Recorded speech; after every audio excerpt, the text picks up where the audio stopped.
In helplessness, many youngsters start thinking of taking the extreme step of ending their life. On this topic, many questions were asked. One of them is, many of my close friends are suicidal. What could I do to help them considering that? Is it your friendship which is doing this? No, no, no, no, no. This is the question that I got from the audience.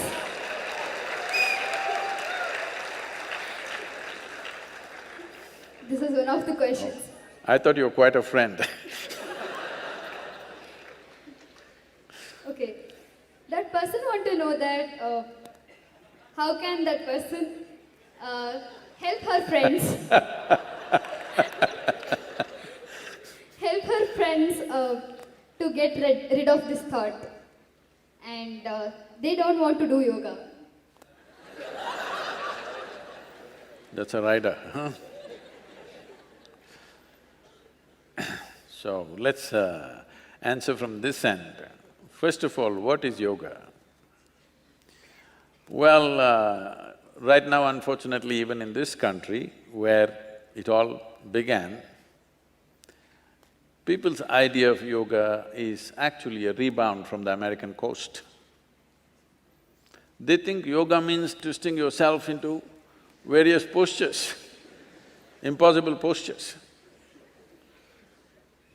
that you should look like a leftover noodle.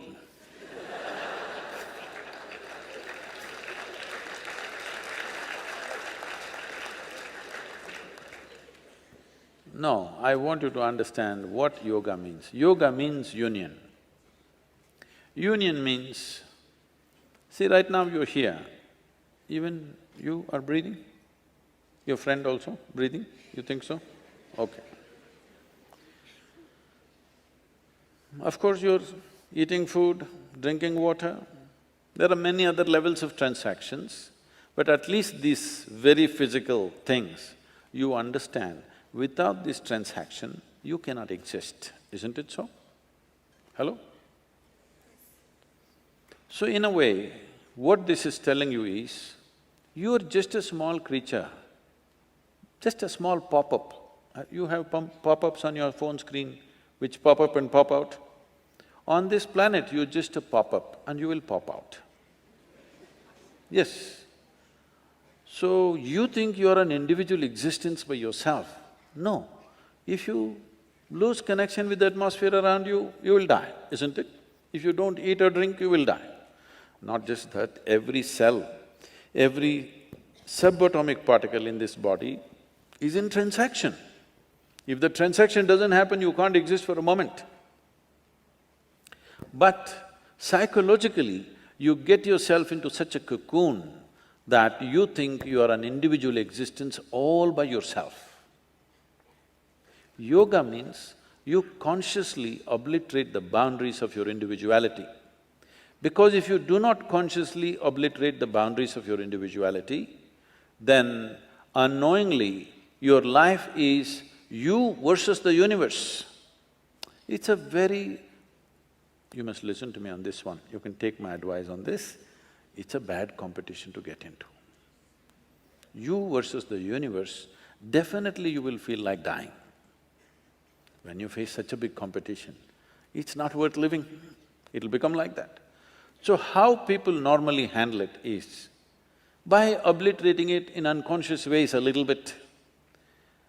Somebody falls in love with somebody, suddenly they've opened up the boundaries of their individuality a little bit to somebody.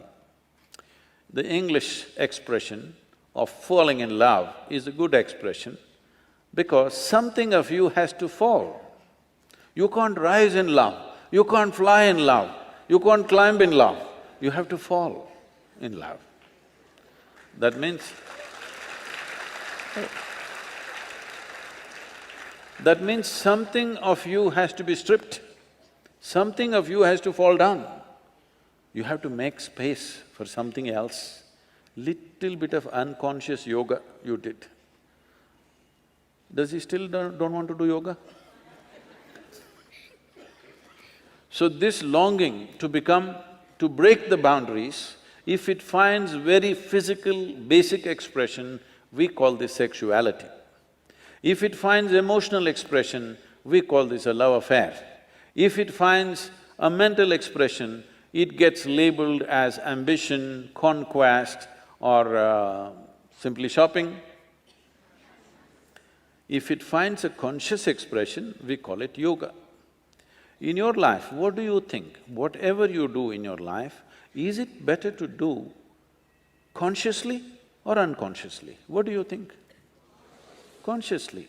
So if you do a conscious obliteration of your boundaries, you understand you are unnecessarily building a psychological structure where you're feeling trapped. If you consciously obliterate this is called yoga. If you obliterate it physically, it's called sex.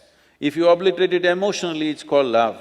If you try to obliterate it mentally, it's called achievement, conquest, ambition, fulfillment, victory, these kind of things. But all those things, how long do they last? Momentarily, because it's unconscious. If you consciously obliterate the boundaries of your individuality, you can sit here like the universe, with the same stability. Now, where do you want to die and go? Because anything that you did not make, you have no right to destroy, isn't it? Did you make this life? Hello? Did you make this life? Are you capable? No. Then how come? Your only problem is your mental structure has become a mess. You can easily unmess it. They must do yoga. Hope they got the point.